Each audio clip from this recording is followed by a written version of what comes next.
The autumn sun filtered through the tall windows of Riverside Elementary, casting golden rectangles across the worn linoleum floor of Marcus Reed's third-grade classroom. He stood at the front of the room, his brown eyes crinkling with warmth as he watched his students work on their science projects.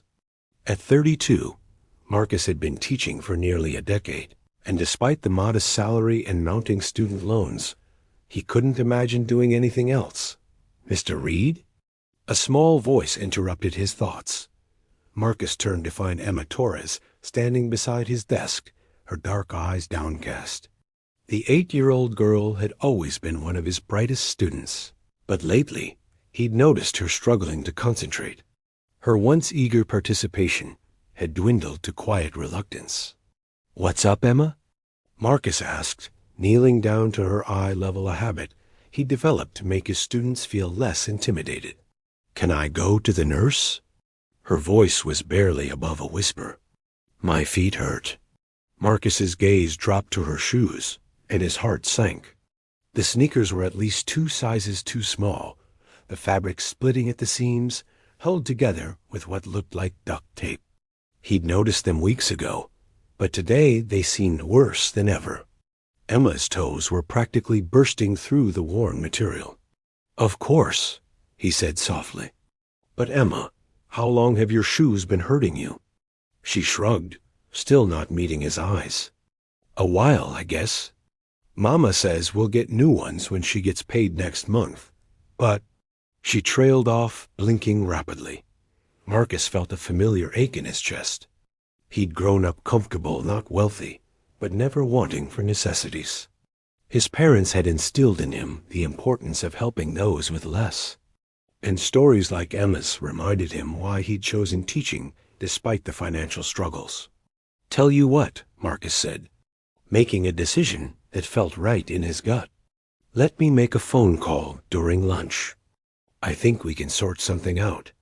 Emma nodded and shuffled toward the door, her gait uneven and painful to watch. Marcus watched her go, his mind already made up.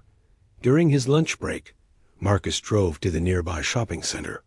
He knew Emma's shoe size from the classroom sizing chart they'd filled out at the beginning of the year for gym class. 20 minutes and $65 later money he'd earmarked for his own overdue oil change. He returned with a sturdy pair of sneakers in Emma's favorite color, purple. The afternoon dragged on as Marcus waited for dismissal time. When the final bell rang and the other students flooded out, he asked Emma to stay behind for a moment. "I have something for you," he said, pulling out the shoebox from behind his desk. Emma's eyes widened as she opened it. "Mr. Reed, I can't—" "You can, and you will," Marcus said firmly but kindly. "Consider it an early birthday present." "When is your birthday, anyway?" "January," she whispered, tears streaming down her cheeks. "Thank you. Thank you so much." "You're welcome, kiddo. Now go catch your bus, and I'll see you tomorrow." Emma practically skipped out of the classroom, the new shoes already on her feet. Marcus smiled, feeling the warm glow of satisfaction that came from helping someone in need. It was a feeling no amount of money could buy. That feeling evaporated 3 hours. Later. Marcus was grading papers at his desk when Principal Victoria Brennan appeared in his doorway. She was a tall, severe-looking woman in her mid-50s, with steel-gray hair pulled back in a tight bun and glasses that seemed designed to make her appear more intimidating. "Mr. Reed, my office. Now." The tone sent ice through his veins. Marcus followed her down the empty hallway, their footsteps echoing off the walls. Brennan's office was exactly what one would expect, meticulously organized, devoid of warmth, with framed certificates covering every available wall space. "Sit," Brennan commanded, closing the door behind them. Marcus sat, his teacher instincts telling him this was serious. "I received a very concerning phone call this afternoon," Brennan began, her voice clipped and professional. "From Mrs. Torres, Emma's mother. She was quite upset about the shoes you gave her daughter." Marcus's stomach dropped. Upset? I was trying to help. You overstepped, Brennan interrupted, her eyes cold behind her glasses. Section 4.7 of the Teacher Conduct Manual explicitly prohibits personal gifts to students that exceed $25. You violated school policy. The girl's feet were bleeding through her shoes, Marcus said, his voice rising despite his efforts to remain calm. She couldn't concentrate in class because she was in pain. What was I supposed to do? You were supposed to follow protocol, Brennan snapped. Report it to the school counselor, who would contact social services if necessary. Instead, you took it upon yourself to play hero, and in doing so, you humiliated that family. Humiliated? Marcus felt heat rising in his face. I was discreet. I gave them to her after class. It doesn't matter. Brennan's voice cracked like a whip. Mrs. Torres called me in tears, saying she felt like a failure as a mother because her daughter's teacher had to buy her shoes. Do you understand what you've done? You've damaged the trust between this school and that family. Marcus opened his mouth to respond, but Brennan held up her hand. I'm calling an emergency staff meeting tomorrow morning. This kind of behavior cannot be tolerated, and it needs to be addressed publicly so the rest of the faculty understands the boundaries. You're going to make an example of me for helping a child? Marcus couldn't believe what he was hearing. I'm going to make an example of you for violating school policy and overstepping your professional boundaries, Brennan corrected coldly. 8 o'clock tomorrow morning. Don't be late. That night, Marcus barely slept.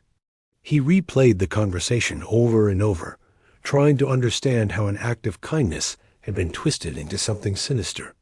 He'd taught at Riverside for 7 years, had won Teacher of the Year twice, had countless thank you notes from students and parents. And now he was being disciplined for buying shoes for a child in need. The staff meeting the next morning was worse than he'd imagined. Brennan called the entire faculty 43 teachers and support staff into the library before school started. Marcus stood at the front of the room, feeling like a criminal on trial. As Brennan outlined his transgression in excruciating detail, "This is why we have policies," she concluded, her voice carrying to every corner of the room. Personal involvement with students' home lives, no matter how well-intentioned, creates liability issues for the school and undermines the professional nature of the teacher-student relationship. Some of the older teachers nodded in agreement. Others looked uncomfortable but said nothing. Marcus's friend Rachel, who taught 5th grade, looked furious on his behalf but remained silent. "Mr. Reed, do you have anything to say for yourself?" Brennan asked, her tone making it clear that the right answer was an apology. Marcus looked out at his colleagues, many of whom he'd worked with for years. He thought about Emma's face when she'd opened that shoebox, about the way she'd walked out of his classroom with confidence instead of pain. He thought about why he'd become a teacher in the first place. "Yes," he said quietly. Then louder, "Yes, I do." Brennan's eyebrows rose slightly, clearly not expecting resistance. "I became a teacher because I believe education can change lives," Marcus began, his voice steady despite his racing heart. "But I also believe that children can't learn when they're in pain, when they're hungry, when they're worried about basic necessities. That shoe policy might protect the school from liability, but it doesn't protect children from suffering." "Mr. Reed," Brennan began, her voice warning. "I'm not finished," Marcus interrupted, surprising himself with his boldness. "I will not apologize for helping a student in need. If that makes me unprofessional, if that makes me a liability, then so be it. But I will not stand here and pretend that following policy is more important than a child's well-being." The silence that followed was deafening. Brennan's face had gone red, her jaw clenched so tightly Marcus could see the muscles working. "Then you leave me no choice," she said, her voice dangerously quiet. "Marcus Reed, you are hereby terminated from your position at Riverside Elementary effective immediately. Security will escort you to collect your personal belongings. Gasps echoed through the library. Rachel stood up outraged, but Marcus shook his head at her. He wouldn't let anyone else sacrifice their job for his principal's dot as two security guards appeared to escort him out. Marcus took one last look at the faculty he'd worked alongside for 7 years. Some looked ashamed, others angry. A few nodded at him with what looked like respect. He walked out of Riverside Elementary with his head held high, carrying a cardboard box of personal items and wondering how he was going to pay next month's rent. What Marcus didn't know was that his life was about to change in a way he never could have imagined. Marcus Reed sat in his cramped apartment, staring at the termination letter that had arrived via courier that afternoon. 3 days had passed since his very public dismissal from Riverside Elementary, and the reality of his situation was beginning to sink in. His savings account held barely enough to cover 2 months of rent. His student loans were coming due. And the teaching job market in the middle of a school year was virtually non-existent. His phone buzzed for what felt like the 100th time that day. Another message of support from a former colleague, another parent expressing outrage at his firing, another news outlet requesting an interview. The local paper had picked up the story, teacher fired for helping poor student, and it had spread through social media like wildfire. Marcus had become an unwitting symbol of compassion versus bureaucracy, but symbols didn't pay bills. He ignored the phone and walked to his kitchen, opening the refrigerator to find it depressingly bare. He'd need to go grocery shopping soon, but even that seemed daunting now. Every dollar mattered when unemployment was your only income source. A sharp knock at the door interrupted his spiral of worry. Marcus checked the peephole and saw a woman he didn't recognize, late 20s, professionally dressed in a charcoal gray suit, with auburn hair pulled back in a sleek ponytail. She carried a leather briefcase and had the confident posture of someone used to important business. "Marcus Reed?" she asked when he opened the door, her voice warm but professional. "That depends on who's asking," Marcus replied warily. He'd already turned down 3 interview requests, and one particularly aggressive lawyer who wanted to sue the school district. The woman smiled, and it transformed her face from strictly professional to genuinely friendly. "My name is Natalie Winters. I'm an estate attorney with Morrison & Associates. May I come in? I have some rather extraordinary news for you." Estate attorney. Marcus's mind immediately went to his parents, and his heart seized with panic. "Is my family okay?" "Oh, yes. I'm sorry, I should have been clearer." Natalie's expression softened. "This isn't about your immediate family. May I?" Marcus stepped aside, suddenly conscious of his cluttered apartment newspapers scattered across the coffee table, unwashed dishes in the sink, his general air of defeated chaos. Natalie seemed not to notice, or more likely, was too polite to comment. "Can I offer you something to drink?" Marcus asked, defaulting to his mother's ingrained hospitality training. "I have water, and actually, that's about it. Water would be lovely, thank you." Marcus grabbed 2 glasses and filled them from the tap, buying himself a moment to collect his thoughts. When he returned to the living room, Natalie had settled on his couch and was pulling documents from her briefcase. "Mr. Reed, when was the last time you had contact with your great-uncle, Henry Reed?" Marcus's brow furrowed as he handed her the water. "Uncle Henry? God, I haven't thought about him in years. My dad mentioned him a few times when I was a kid, but I think they lost touch decades ago." "Why?" Natalie's eyes held something that looked almost like excitement. "Henry Reed passed away 6 weeks ago in Seattle. He was 87 years old." "I'm sorry to hear that," Marcus said, though he felt nothing for a man he'd never met. "But I'm not sure why. Mr. Reed, your great-uncle Henry, was a very successful man. He started a small construction company in the 1970s that eventually grew into Reed Development Corporation.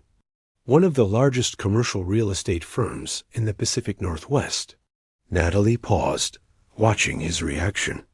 He never married, had no children, and his will specifies that his entire estate goes to his closest living relative. That would be you. The words seemed to hang in the air between them. Marcus heard them, understood them individually, but couldn't quite piece together their meaning. I'm sorry, what? Natalie's smile widened. Marcus Reed, you've inherited approximately $47 million in liquid assets, plus controlling interest in Reed Development Corporation, which is valued at roughly $130 million. You're now worth approximately $177 million. The glass of water slipped from Marcus's hand. He caught it reflexively, but water sloshed over the rim onto his jeans. He didn't notice. That's not possible. There must be some mistake. There's no mistake. Natalie pulled out a thick folder of documents. I have the will here, along with verification from 3 separate law firms. Your great-uncle was very specific in his wishes. He followed your life from a distance, apparently. Never reached out because he had some falling out with your grandfather in the 1960s. Family pride kept them apart. But he kept tabs on you. She pulled out a newspaper clipping from the folder. It was an article from 3 years ago when Marcus had won his first Teacher of the Year award. In the margin, in spidery handwriting, someone had written, "He has his grandmother's heart." Marcus's throat tightened. He knew about me? He knew about you, and he was proud of you. According to his personal assistant, he read every article about your teaching career, kept every award announcement. Natalie's professional demeanor softened further. And when the story about your firing broke 3 days ago, he apparently told his assistant that you were exactly the kind of person who deserved his legacy. He passed away peacefully that same night. Marcus sat down heavily in his armchair, his mind reeling. 3 days ago, he'd been fired and publicly humiliated. Today, he was being told he was worth nearly $200 million. It felt like a dream, or possibly a stress-induced hallucination. I don't know what to say. You don't have to say anything right now, Natalie said gently. I know it's overwhelming, but there are some legal matters we need to discuss, and some decisions you'll need to make relatively soon. The estate can't remain in probate indefinitely. Right, yes, of course. Marcus rubbed his face with both hands. What do I need to do? Natalie spent the next hour walking him through the details. There would be a formal reading of the will in Seattle next week, paperwork to sign, accounts to transfer, corporate governance to understand. Marcus tried to focus, but his mind kept wandering to impossible thoughts. He'd gone from wondering how to pay rent to having more money than he'd earn in 10 lifetimes. There's one more thing, Natalie said as she prepared to leave. Your great-uncle included a personal letter for you in his will. I was instructed to give it to you in person. She handed him a sealed envelope, thick cream-colored paper with his name, written in that same spidery handwriting. Marcus turned it over in his hands, feeling the weight of it. Thank you, he managed to say, for everything. It's a lot, I can imagine. Natalie paused at the door, and for the first time, her professional mask slipped completely.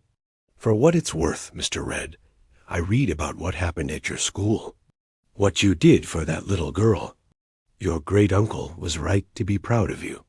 Something in her voice, a genuine warmth that went beyond professional courtesy, made Marcus look up and really see her for the first time. She had kind eyes, green with flecks of gold, and when she smiled, a small dimple appeared in her left cheek. Marcus, he said. Please, call me Marcus.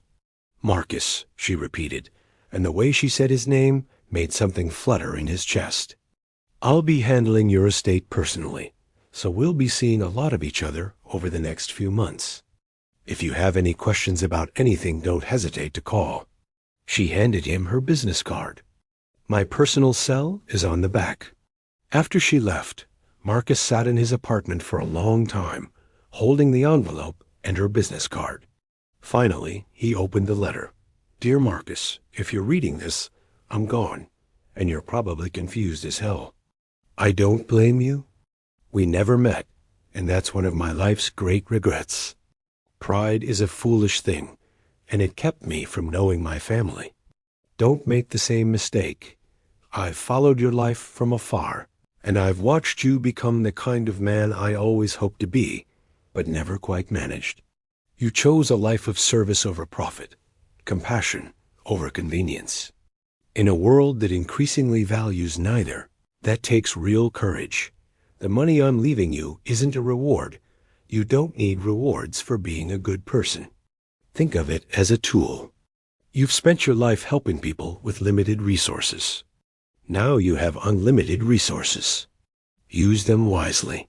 Use them to make the world a little bit better. And for God's sake, enjoy some of it too. Buy yourself something nice. Take a vacation. Find someone to share it all with. Being rich and alone isn't nearly as much fun as it sounds. I'm proud of you, son. I wish I'd had the courage to tell you that in person. Your great uncle. Henry Marcus read the letter 3 times, tears streaming down his face.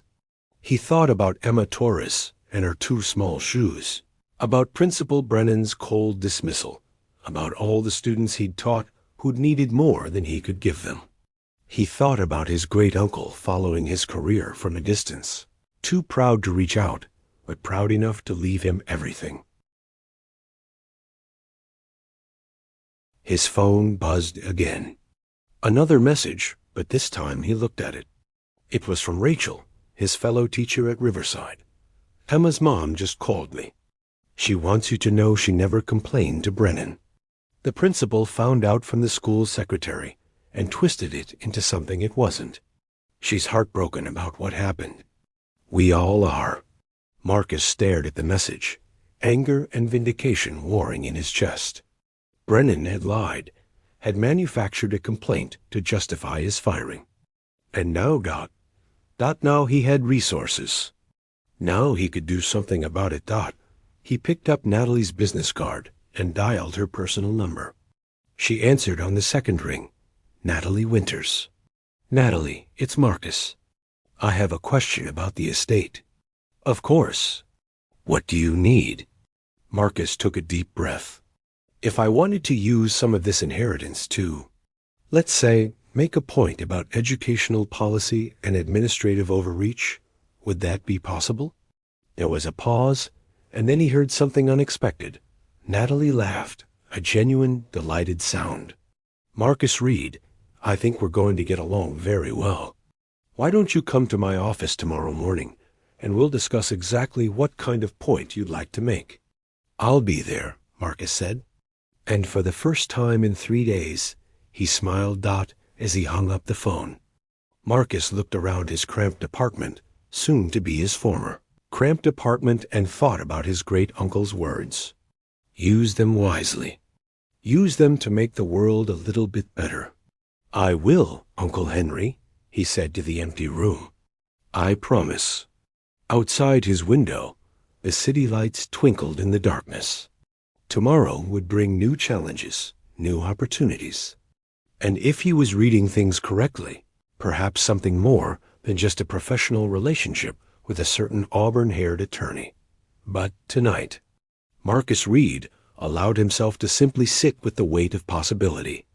The letter from a man he'd never met clutched in his hands, and the first genuine hope he'd felt in a very long time warming his chest. The future, impossible as it seemed just hours ago, had suddenly become very interesting indeed.